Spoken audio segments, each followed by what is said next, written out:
show na ke réunion te.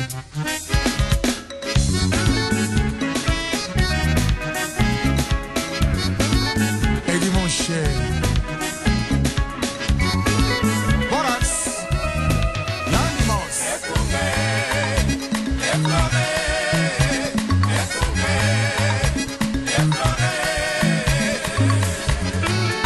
cercle musique l'ombier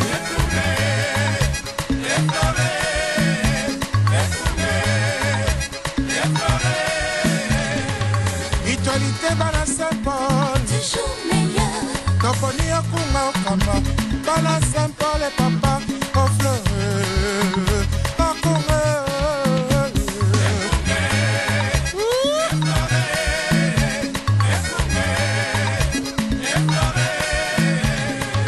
biso bala Saint-Paul toponi o papa tolingi boboto tolingi bondeko tolingi esengo Tosengili sanga Boboto Oneko Esengo Tozali kokoba na programme na biso radio Lisanga pe mokolo mwalelo mokolo mwa jeudi 13 décembre 2012 tozali bino lisusu na nzela ya programme na biso ya radio Lisanga. Mbote mingi na bino banso baye bozana biso ezala baye bakolanda biso siko en direct to bao banso bamoni ete bakokota pe na nsima ndenge totiaka programme na biso na internet po balanda biso pe na nsima topesi bino mbote mingi losako na lolenge nyonso bokolanda biso na ntango nyonso bino bokokota na programme na bino radio Lisanga po kolanda biso. Baye bakolanda biso na ngongo oyo totondi bino lisusu botondi mingi solo ngongo eza motuya ndenge tokaba na bino ngongo oyo de 19h à 20h chaque mardi pe jeudi oboko keza bino yesu kitenge nde tozwaka occasion oyo epesami na Fondation Lisanga point de soutien congolais na kati ya ngomba Amsterdam na Pays-Bas ezali Stichting Lisanga Congolais Steunpunt mingi bangi koyeba oyo ezali Fondation Lisanga pambate radio Lisanga ezali moko kaka ya activité ya Fondation Lisanga nde boki okota na www.lisanga.nl pona bo tala peko luka koyeba mingi sur Fondation Lisanga pe ba baningo za contact na biso so bokoti na site na biso wana bokota na contact bokomo loenge kani oyo bokoki kosala pona bokota contact na biso. Tofungoli programme na biso boye toko yebisa bino ya solo ezali mpasi biso ba congolais na lolengo oyo tomiyebi wana pona tokoka mpenza kokende liboso pamba te ezali na makambo minene eza koleka na mboka République démocratique du Congo esengeli mpenza to mitalana malamu na lolenge kanyo esengeli to koba na etumba na biso tolobi boye pamba te basusu boyebi ndenge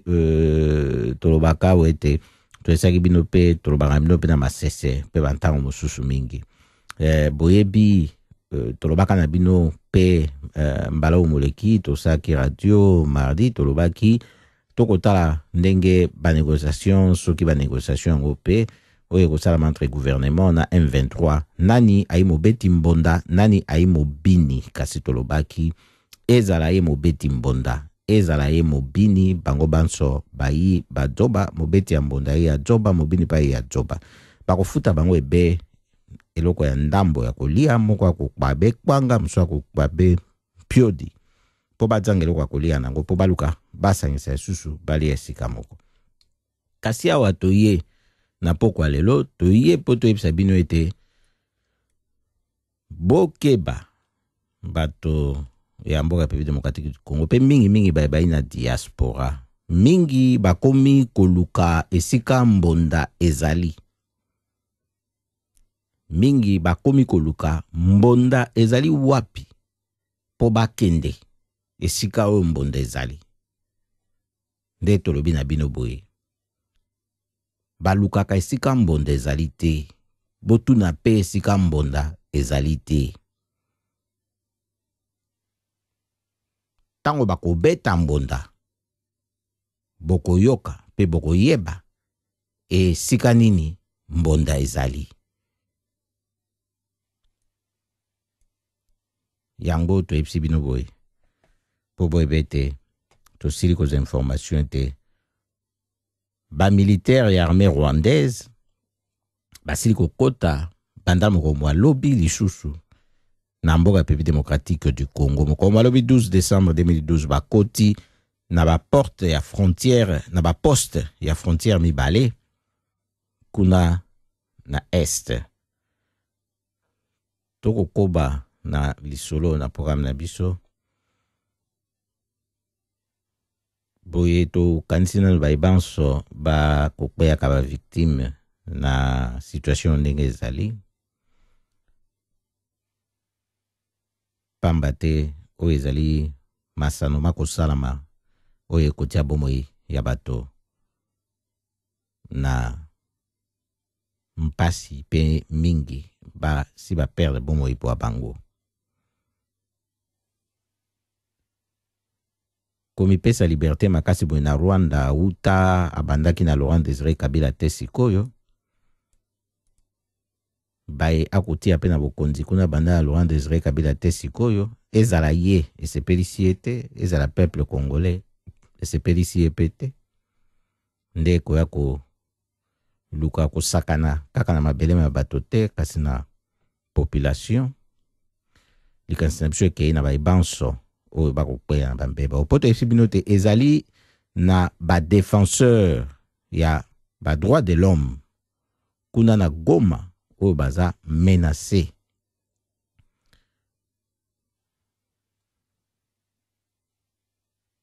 Tokanisi bango. Toyebi pe bango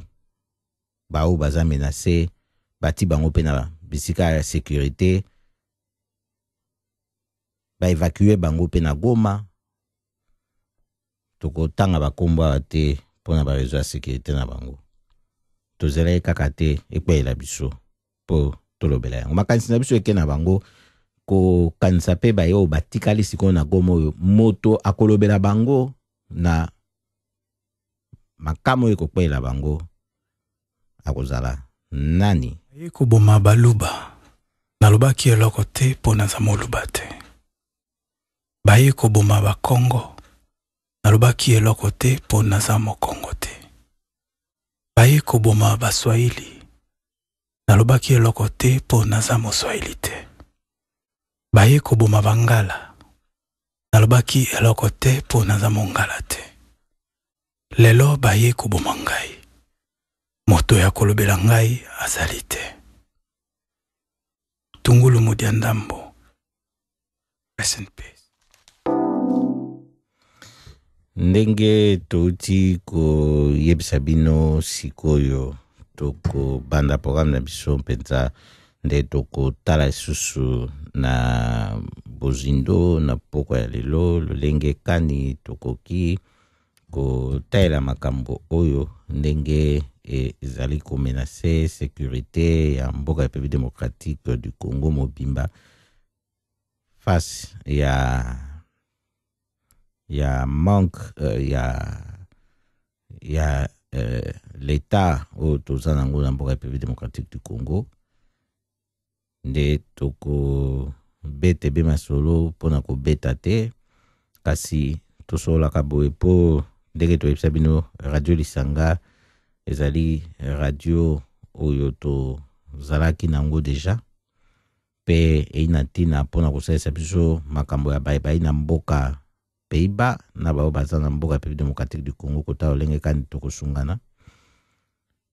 Tobani nanu boye tokoyebisa bino ba ndenge tobaga bino pa mikolo mileki ete ba demandeur d'asile débouté au bazaki na camp au basaki ba tente awa na Amsterdam Osdorp au baki ko longola bango la police pour la juge ko katete ba ko longola bango ndenge maire ya Amsterdam alingaka sala. Tobaki na bino ete bakene ko trouver refuge na église moko na Katengu Amsterdam kuna batiaki poa toyoki ete bakopomba bango kuna 6 mois na église wana mpona bacirconstance ndenge mpe ezali sikoyo boyebi malili mpe ekebeta makasi awa bato mingi bakozwaka refuge boye na ntango tokoloba mpona Amsterdam ezali na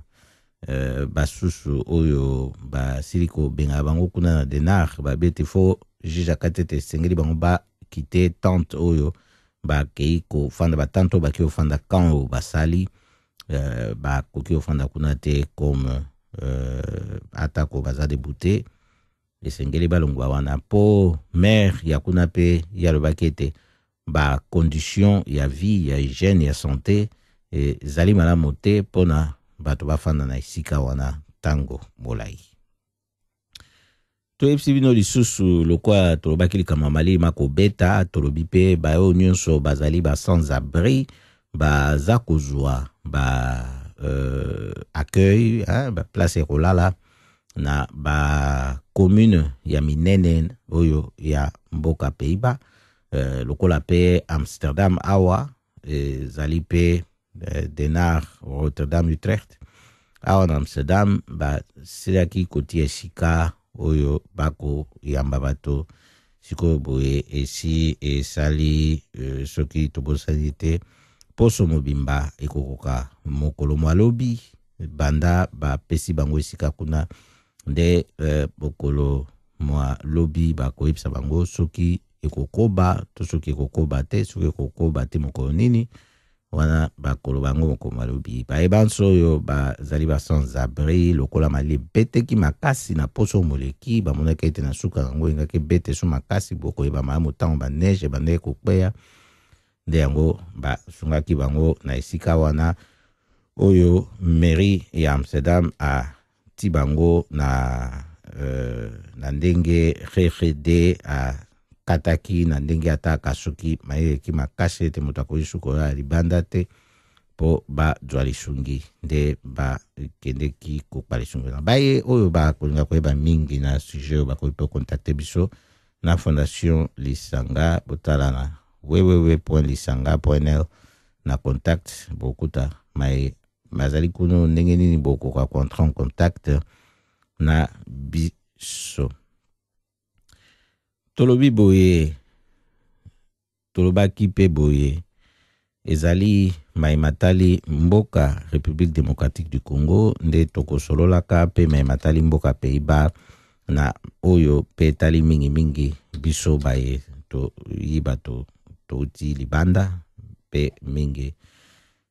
bana mboka Congo nde tokoloba likambo na este likambo ya este oyo tokoloba lelo ya este ya République démocratique du Congo ezali pona kotalisa ete situation oyo ezali kuna ezali situation oyo esengeli totika kosala nango maseki ezali situation esengeli to mitala ngai na yo na ngai ndenge nini makambo mazali kokende kuna tutaki koyebisa bino na tofungolaki programme na biso ete soki na lisese oyo tolobaki mbonda ebungi bokomona yango te lokola yo oza mobeti mbonda te eza pe ya yo te koluka yango place ezali te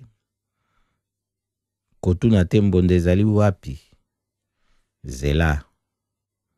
moto oyo akei na mbonda wana moto oyo abombi yango ntango akobeta mbonda okoyoka okoyeba esika nini mbonda ezali. Rwanda bakoti toyebi mbonda ezali wapi banani bakosala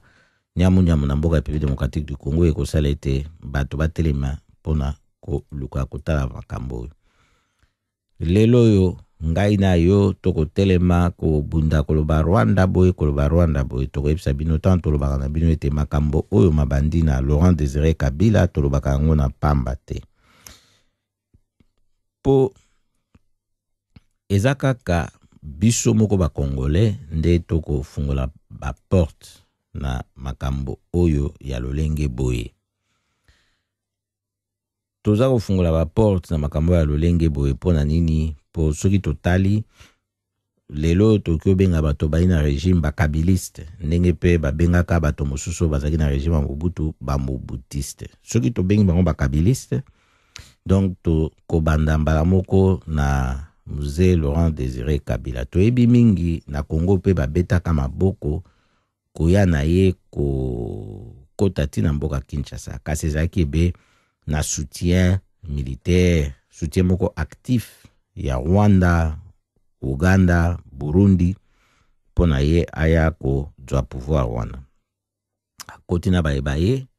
na ba Rwandais, ye moko pe aloba ngo ba landa na ba YouTube boyebi boyoka ndenge Mzee Laurent Désiré Kabila aloba na likambo oyo ya bato ayaka na bango akoti na bango na pouvoir na Kinshasa, apesi bango pe bakiti na bokonzi na gouvernement epe ezalaki ba ministère ya minene akati nango tokanisi affaires étrangères. Kasi elekaka ndenge nini ye moko aye koloba ete bato yango wana bazalaki na bango ba Rwandais, azotanga pe na bakombo moto aye boye a Congolais ako ministre ntango babaluki ake na Rwanda o nzoka azalaka na Rwandais kuna pa zumba mo fonction monene wana ezolakisa nano amateurisme oyo ezalaki na politique na tango wana. So nalobi amateurisme eza nazo pese ba mona nga na ebi bien lo ni nazoloba eza amateurisme ezalaki na pouvoir na tango wana po ndenge nini baye bakoti ndenge wana ezalaki na moto moko te ezala ye Laurent Désiré Kabila to baye ya pembeni bakoye koyebete moto oyo autesika boye pe na lokoso ya kodwa pouvoir ya kodwa bozwi bomengo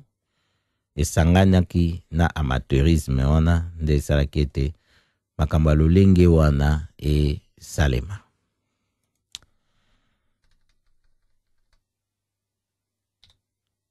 Na tango makambo ya lolenge wana esalemaki bakongole pe oyo bazalaki wana oyo bapesaki pe soutien na makambo wana bango moko baye koleka lisusu kopesa soutien na Hippolyte Kanambe alias Joseph Kabila, soi-disant mwana Laurent Désiré Kabila pe constitution na biso pe lobaki te soki ba assassiné tata mwana koma président mais bapesaki soutien na ndenge wana oyo ezalaki lisusu elakisaki lisusu ridicule ya Congolais suite ya amateurisme wana ezokoba na lokoso ya pouvoir ya bozwi bato balingi te ba perdre ba position na bango oyo basi ba misalelaki nde bandimi Buzoba ba soutenir Buzoba na lolenge wana. Kasi toyebi yango ba Rwandais tango basali ndenge wana Laurent Désiré Kabila a assassiné déjà na tango bakosalaka ba rébellion basi ba provoquer ba rébellion na tango wana avant assassinat na ye toyebi ba rébellion ezalaki déjà Congo ezalaki ya kokatana na biteni na ba rébellion na ndenge bamboka oyo natangaki ekopesaka soutien ba pays voisins wana kopesaka soutien na ba rébellion ya mboka République démocratique du Congo. Tokomona ka sikoyo bato wana kaka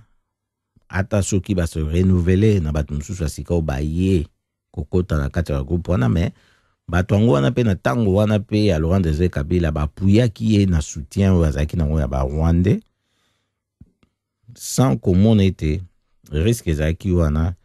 na ndenge soutien wana epesamaki. Et pourtant baavertissement ebandaki kopesama. Ye pa yaki akoti asali alliance na banationaux te, kasi ntango ye kobebela ye asengaki soutien ya banationaux. Toboyi te bala Congo na mabele na bango tokoki kolinga te, basakana nango bala Congo basalaki ete baempêche prise ya Kinshasa boyebi yango bien kuna bakinois batelemaki. Kasi sikoyo situation yango eza kokoba, eza kokende be lokola ndenge ezalaki wana. Tozali pe lisusu kaka na bato yango wana lisusu bayiba Congolais bakosoutenir lolenge wana na mboka Kinshasa. Kasi tokomona na oyo azali sikoyo na tete oyo bango bazosoutenir na mboka Kinshasa bakoloba ete Barwandais bato bakosoutenir rébellion na este kuna te sikoyo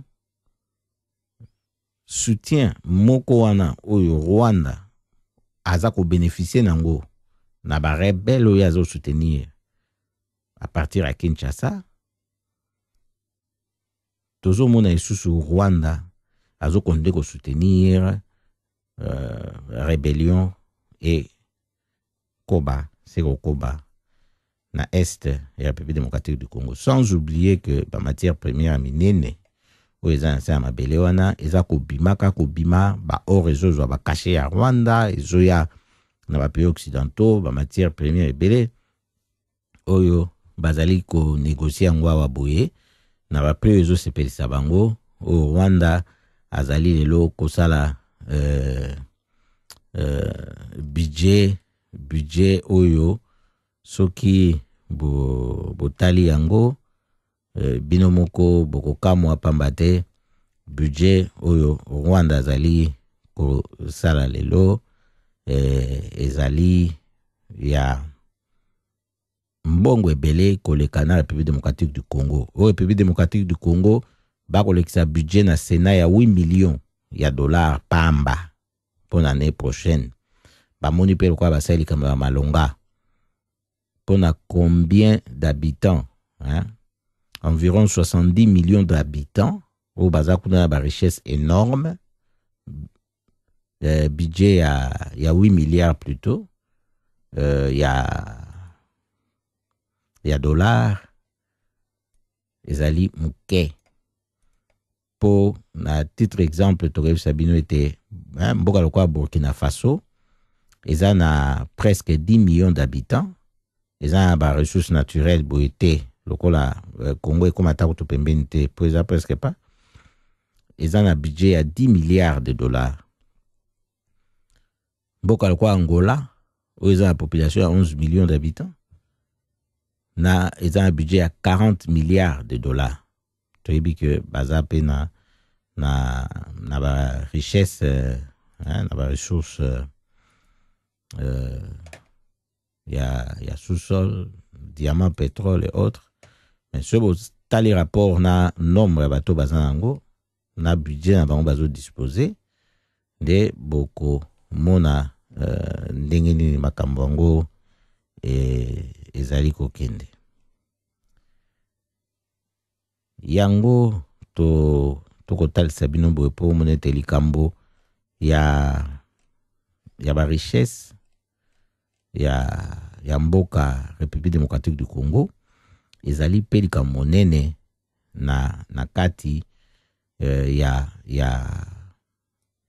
guerre na este. Na tango République démocratique du Congo avec environ 70 millions d'habitants, bazo sa budget à 8 milliards de dollars, bazo kansa basa msa malonga, Rwanda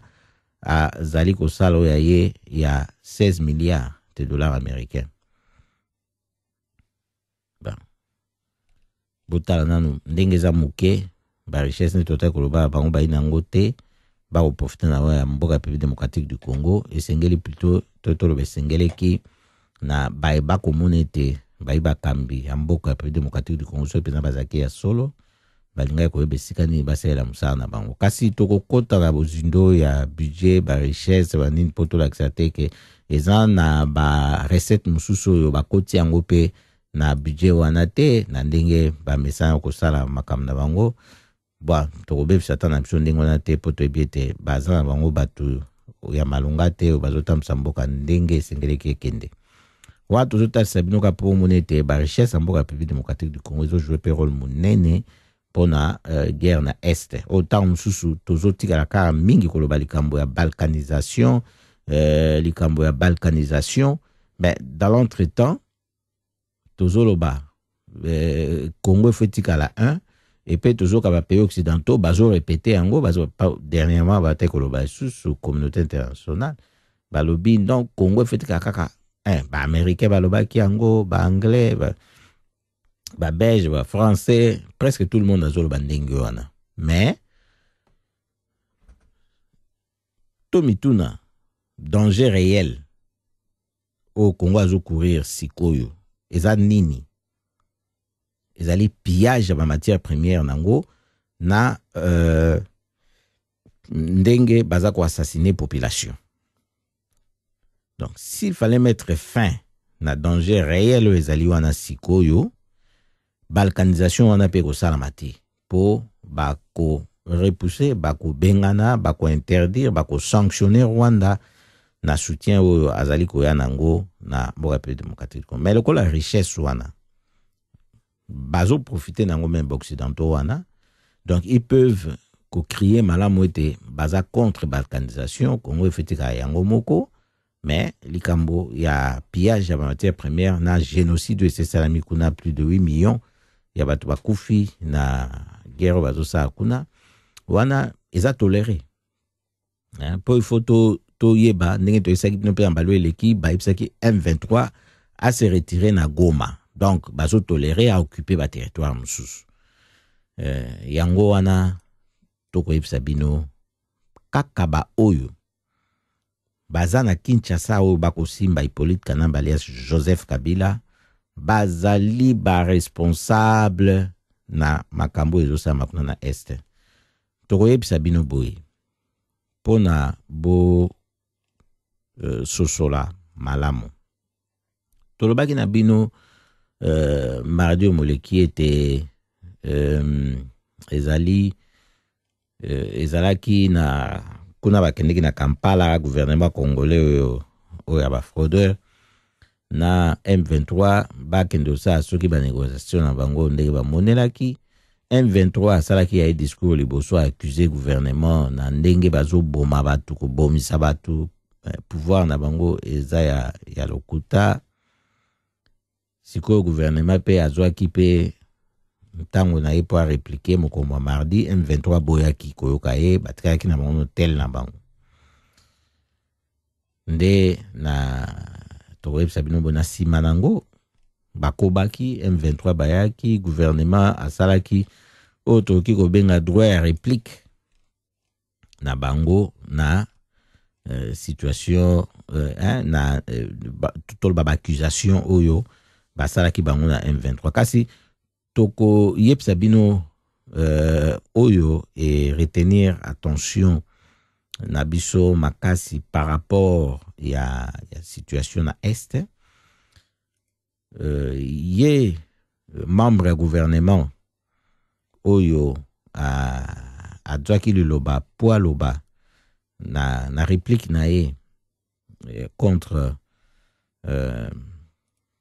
accusation ya M23 ezali Raymond Chibanda, ministre congolais des affaires étrangères alobaki na kati ya discours na ye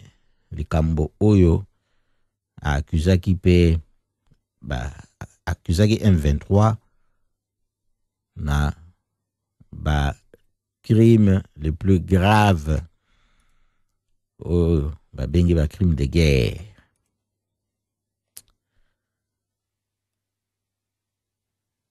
Tolingi to sabino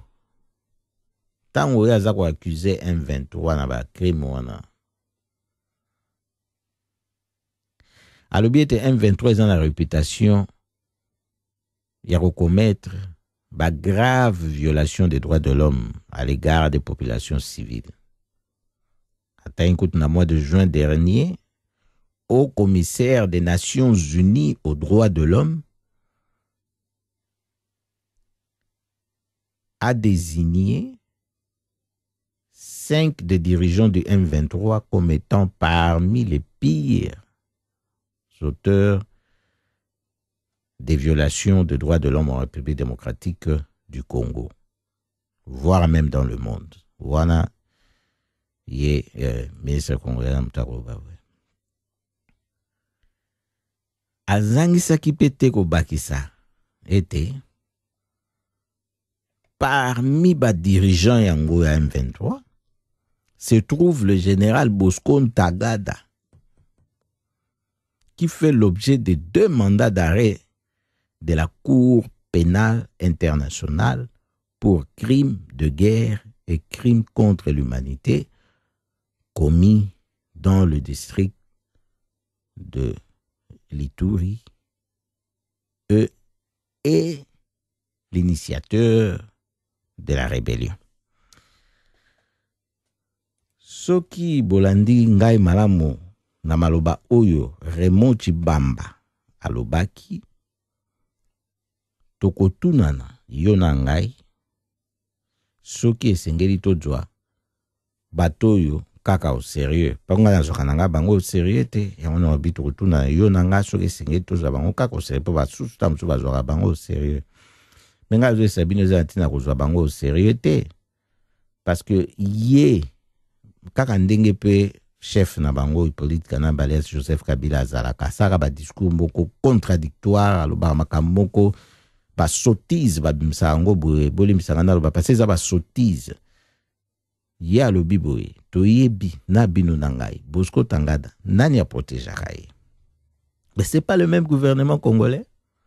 chef na bango Hippolyte Kanamba alias Joseph Kabila aloba yango bien devant la presse apesa réponse na occidentaux contre mandat d'arrêt international basaelaki Bosco Ntaganda alobi toko livre ye te na CPI pour la stabilité, pour la paix, pour la sécurité na République démocratique du Congo ye toko livre ye te toyebi yango ke CPI eza biloko esami na Nations Unies aboyi alobi pour la sécurité. Si ko bazo s'appuyer na rapport ya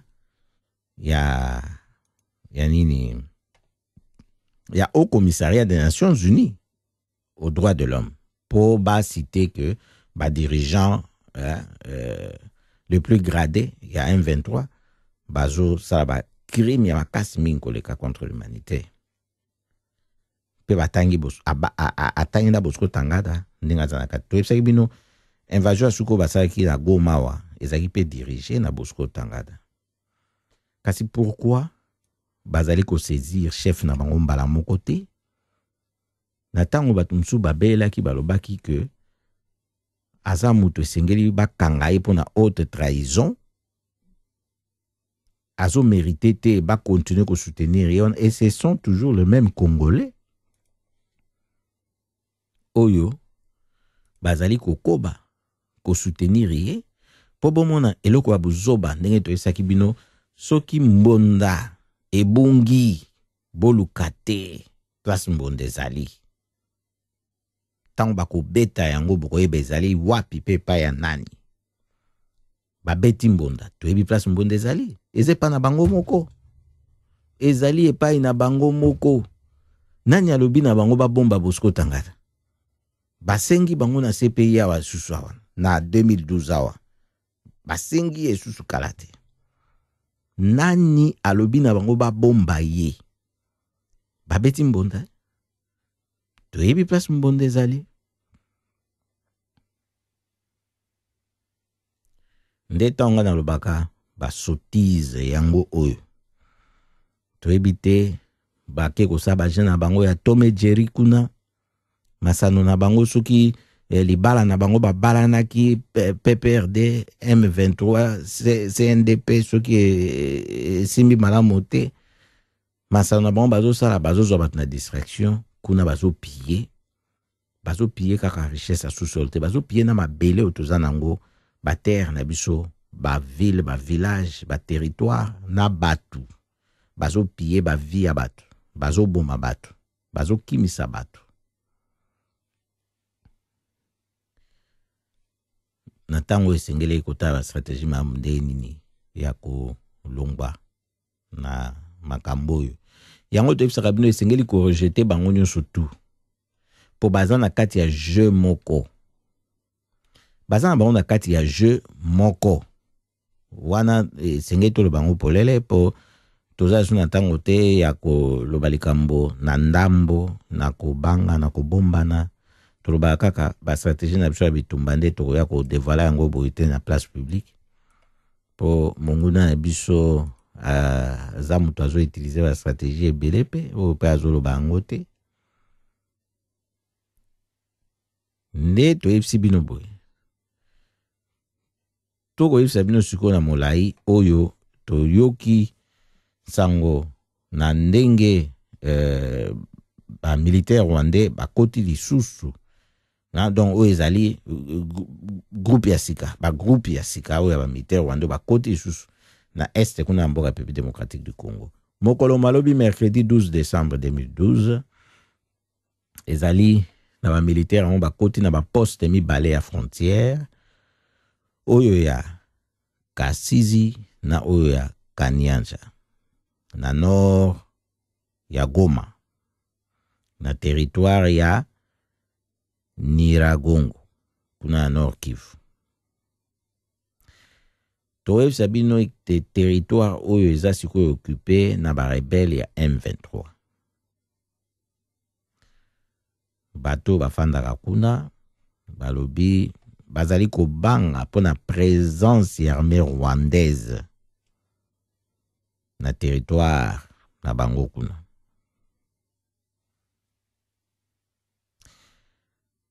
Bango moko bato bafandi kuna balobi ete bamonaki ba Rwandais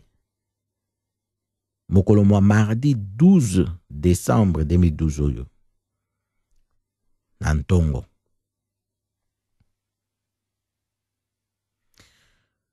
Bakomaki kuna na dizaine ya ba camion na ba munitions et puis na ba effet de guerre misusu à partir ya poste ya frontière ou ya Kasizi na groupement ya Kibumba. Mercredi au Molekilobi eza mituka misusu mitano etondaki na ba soldat ya Rwanda Defense Force oyo ezali armée rwandaise RDF bakomaki lisusu na Ntongo na Kibati. Yango ezali kaka na une dizaine de kilomètres ya nord Goma.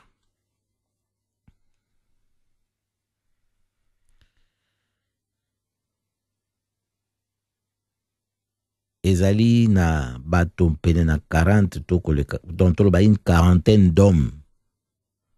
na bilamba na basokoto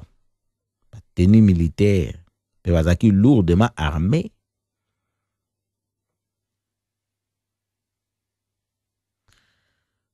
Ba assiégé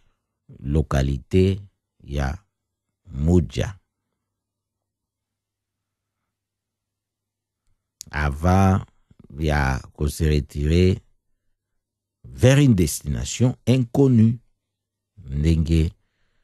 bato yo ya Kibati ba siliko tambusa information oyo.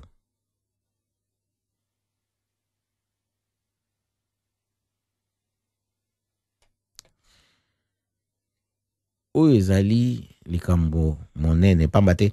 bato oyo bati bango kuna pona mécanisme conjoint ya vérification à la frontière kuna oyo ya conférence internationale sur la région des Grands Lacs oyo bato mingi bakomi kotia eliki ete bango bakomemela bato solution bango balobi pe ete ntango batuni bango babi moyen ya koconfirme moyen ko vérifier kutu makambo ezate. Donc ba affirmer moyen ko vérifier ngo ezate. Donc pour bo mona ezali makambo ndenge ezali. Donc neto sabino na deux sangala te espoir to ki tia bato susu te pona ba sunga biso. Kasi ezali na société civile oyo ya Nord Kivu ezo confirmer ba information oyo. Omar Kavota, il y a sa porte-parole et organisation, il y a organisation citoyenne, a précisé que les habitants, il y a Moudja, Perusayo, baza pris de panique. Ba Kimi, Banda Konabango. Ba Keiko se réfugié na Goma. Basusu bakena bakan ya ba déplacé autour ya Goma. Siko tokoyebisa bino boyoki ya wande toyesi bino moto oyo porte-parole ya organisation citoyenne oyo artikoloba oyo ya société civile ya Nord Kivu ndenga confirmer d'information. Nde toyesa bino pe ndenge tobaki na bino na bande ya programme na biso. Ezali na bato oyo baza ba défenseur ya ba droit de l'homme ndenge ba bengaka bango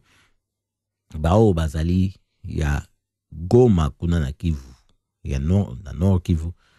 bazo subir ba menace makasi mingi ezo salete bomo ina bango ezo zana danger auto que sabino beza ba information sur auto zali ko Zoa.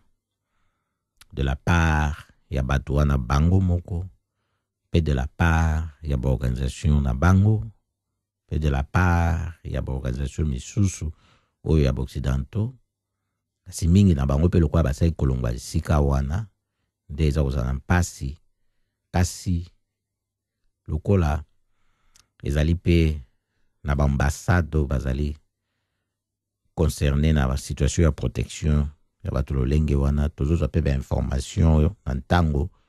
ba ko tia bato wana na sécurité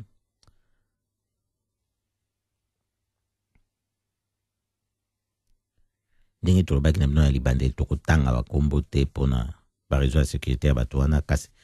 ba obangi ba sola biso na bozindo ba koki ko luka biso na wewewe.lisanga.nl ezana email eza na téléphone beaucoup moins na contact toko sola na bino ndenge nini makambo yango elekeke po toko jwa ba information na ndenge wana po tozali concerné pe na situation na mboka République démocratique du Congo na ndenge pe tozaka na ba activité mususu na ba voix mususu ya lobby o tosalaka o ezaka spécialement pona la situation en République démocratique du Congo. Eza na kati na réseau wana nde toko yeba ba situation ndenge za ikoleka. Eza mpasi pour sécurité na bato wana. Esika na bango bazaka eza susute kasi likamone ezali na tango bazali ko sukuma bango boyi. Ezali po na nini po peuple innocent oyo azo tikala oyo aza na makoki ya komilobela kutu eza te me ya kolobela pe basusu te oyo nyonso bakosala na ye basala ekozala sikoyo mpasi po tozwa bainformation na ndenge elongo bani na ntango ekoki na motindo esengeleki yango tozoyebisa bino situation kuna ezali situation ya pasi esengeleki kaka te ezala nde na mboka na yo oyo yo wuta oyo bapara na yo bauta po yoka pasi o miswa mino o bete mabaku otomboka olela etali biso nyonso.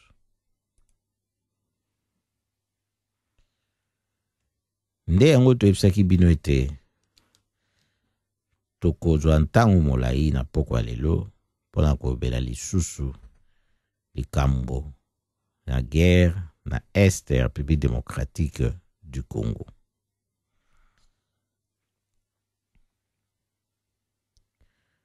Boyoki boyebi bayebaki nano te to pe bayebaki tobosana te M23 ko se retire na Goma akene mosika te ata na 10 km ya Goma. Boyoki pe ba militaire rwandais bakoti facilité na côté M23 azali 10 km na Goma bazali wana. Biso ba etofana mikili ya poto totala bokoza na facilité ya kotala ba 10 km wana. Boko mituna eza esika o moto akobeta makolo ake akomi. Botala sikoyo mboka Kongo ndenge eza monene. Ndenge Nord Kivu eza monene. Kasi bazala na bango kana distance ya 10 km. Boko mituna esika o bato bazokende même na communauté internationale wana soki bango baza na volonté ya ko résoudre crise oyo toloba crise militaire oyo eza na mboka ya République démocratique du Congo. Likambo mpe monene ezali wana bako résoudre yango siko na profit ya nani? Ya Hippolyte Kanamba alias Joseph Kabila. Yango toyebisaki bino esengeli kosala ete ye azala hors d'état de nuire po totalisa bino awa ye nde moto aza responsable na gouvernement na ye na bato na ye na ba situation ndenge ezali. Déjà bazo protéger un grand criminel de guerre, bazo négocier ba contrat économie ya toyebisaki bino na ba sans eleki na Rwanda sans préalable. Et pourtant kunda batware bazo protéger kuna na Kagame. Bango ba signer l'exploitation ya ba gaz na lac ba bloque bebe ndengona. Même na Uganda pe bazo saka bloque ndengona. Eza po ta sabino ete eza ya bisote batu wana. Bazali ya bisote. Totika ko bebisa ntango na biso mpamba ya ko tungisa ba dirigeant oyo baza ya biso oyo baza na souci mboka ekende liboso po bango basimba ndoki sikoyo te po tosenga bango babengana ba Rwandais. Bango pe basimbi mandoki te po babundisa Hippolyte Kanamba eloko basalaki biso sotondimaki to soutenir l'élection elekaki année passée po toyebaki ete na papa na biso Etienne Tshisekedi Hippolyte Kanamba alias Joseph Kabila ta a triché a fraudé ekomonana pe mwanaki kote wana tolonga. Kasi stratégie lolenge kani tokokende na situation ndenge eza sikoyo oyo eza pe na bato sikoyo na Kinshasa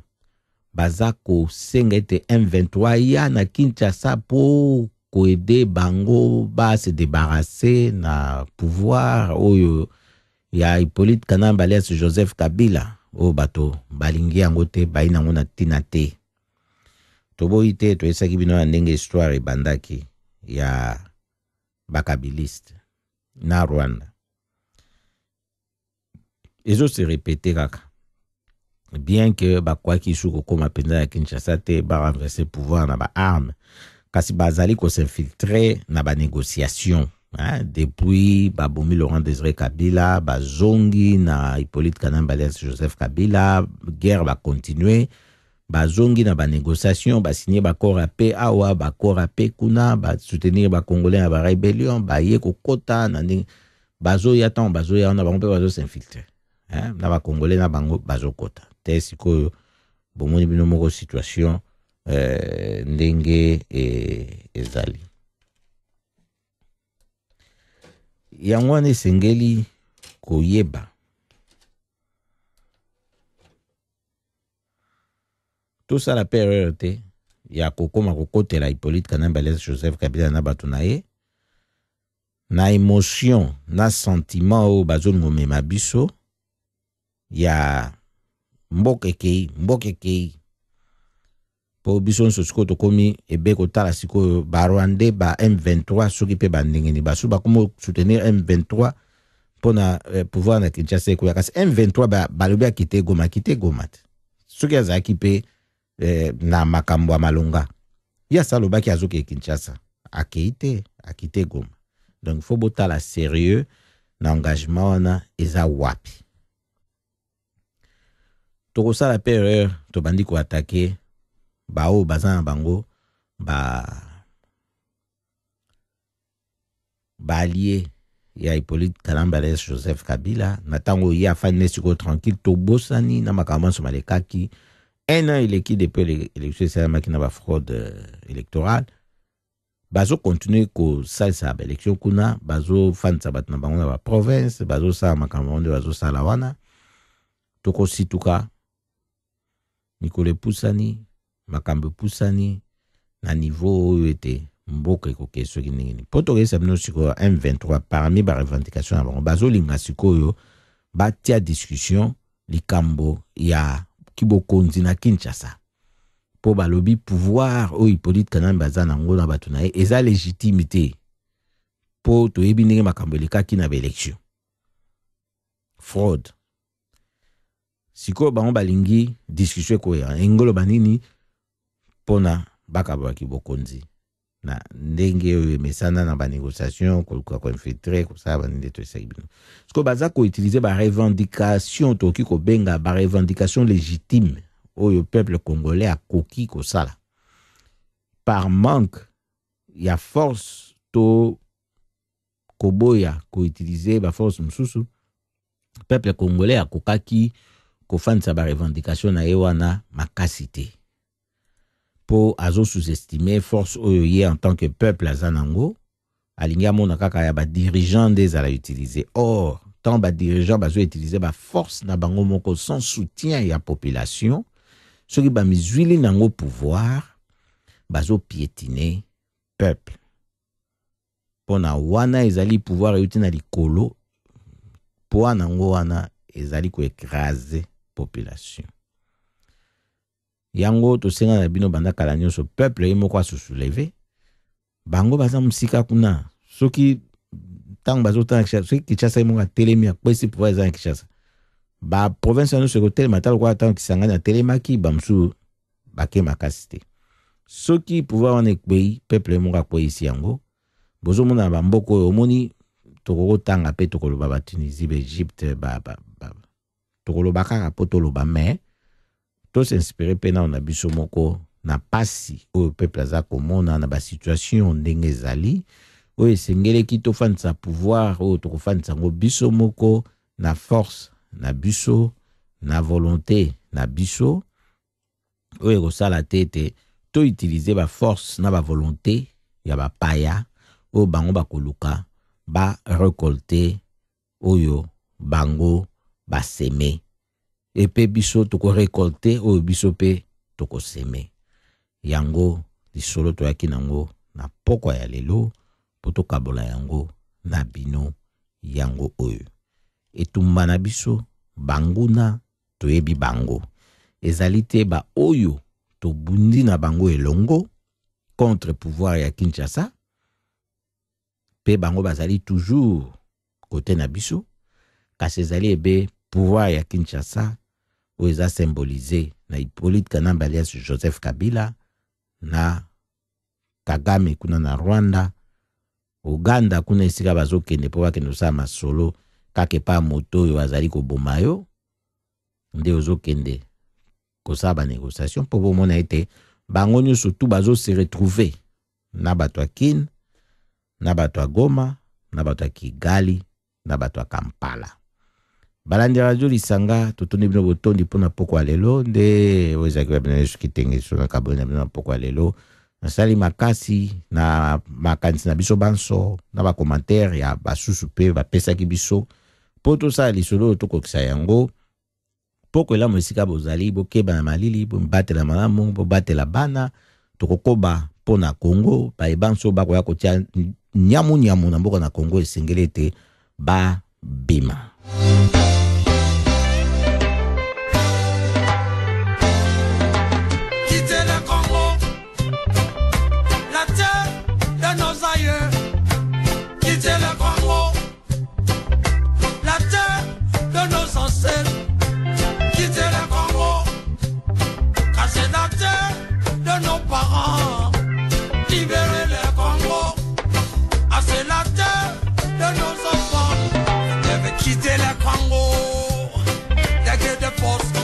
un noble et juste.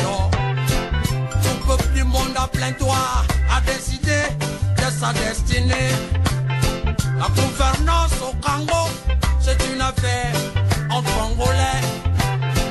Pas besoin d'étrangers collaborent pour nous diriger. Quitter le Congo, la terre de nos aïeux. Quitter le Congo, c'est la terre de nos ancêtres. Quitter le Congo, la terre de nos parents. Libérer le Congo, c'est la terre de nos enfants. Sous prétexte de chasser Mobutu qu'ils avaient utilisé, assassiner Lumumba. Ces complots belgo-américains sous l'ONU d'autrefois va se répéter. Utilisant tout prendre des Ougandais, Burundais, autres voisins pour nous envahir.